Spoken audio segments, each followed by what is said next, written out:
social work prides itself on thinking differently. Let's do it in our workplaces as well. Like, rather than how do I compete with the nurses I work with the psychiatrists, etc., how do I work in partnership with them and show that I have a different perspective when I'm talking about Joe Bloggs? And it does come out when you work with people closely in partnership, when you don't feel caught up. It's just so easy to get caught up in that mentality of competitiveness. We also need to be conscious within the profession. Like, registration means nothing to me because I haven't worked as a social worker for, say, for years. I haven't had that label. Just be careful that we don't, like, it's not that it's a wrong argument, just be careful that we don't end up making it a competition so that you have the registered and the unregistered. Like, well, what might that mean? How might we manage that difference? Like, just be careful. Like, we're in this environment that's competitive. Let's just be conscious of it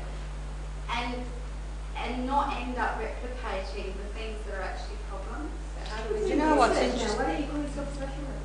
I do. And that's why I'm still a member of the profession after, what, 10, 15 years. But isn't it interesting, in 1902, if that man hadn't done that study, that doctor in London, to say that we weren't a profession, we would actually be a profession right now. But are we a profession? I mean, it's a highly 1902, that doctor did that study in London. You talk about I'm just aware of the time. I'm just wondering whether there are some other group points up that the we backs. cover.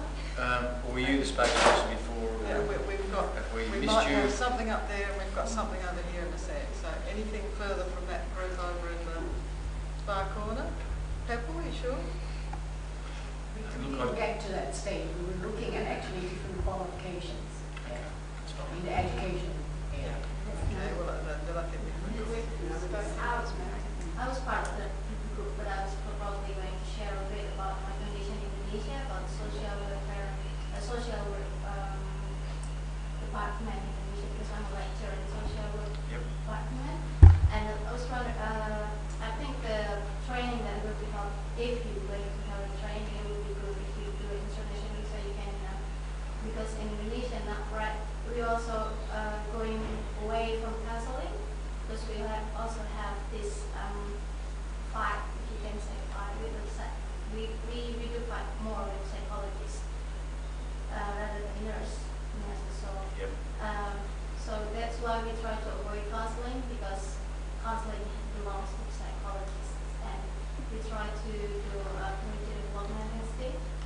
So yeah, probably if you're doing the training, you could, I mean, students in our faculty could go here to have a specific training on what sort of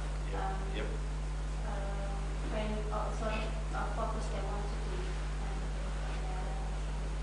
A suggestion I would say, and I understand the point, actually interestingly, in both India and China at the moment, social work is going gangbusters as a profession. Why?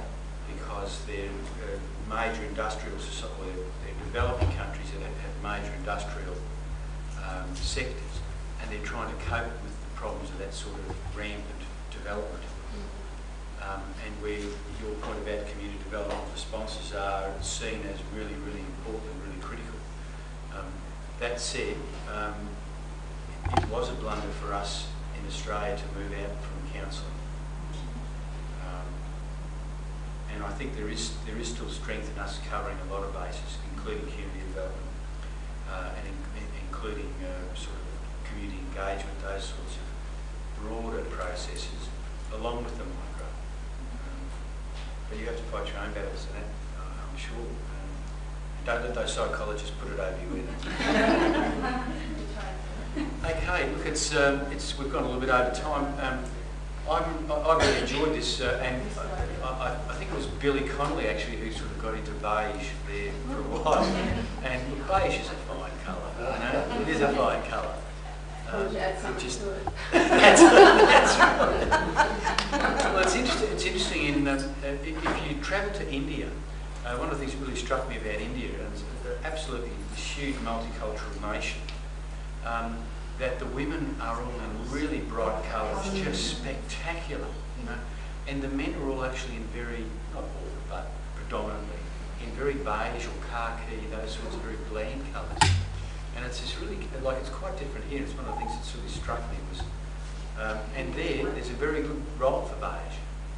So on that note, I may say thank you for your cordial invitation to me. It's been great. Where the AASW is going, this is the sort of stuff we're trying to deal with. But it's not going to be the sort of stuff that's turned around quickly. And we have, as Sue said, we are in a good financial position, and we're trying to work out what do we target first, and work on things that we will get some immediate achievements, and then also work on some stuff that takes a bit longer. But also do that in a balanced way so that we don't get ourselves in a financial strife again, which has taught us a lot of good lessons. The association, as Sue said, we really did go within a hair's breadth of going under. And if the association had gone under, I don't think we would have got another association up at least for a decade. You wouldn't have resurrected a phoenix like, it wouldn't have happened. So we're pretty fortunate that people like Sue and Donnie were able to, at the time, put their hand up and say, yes, something needs to be done here, and I'm going to be involved. And Helen as well.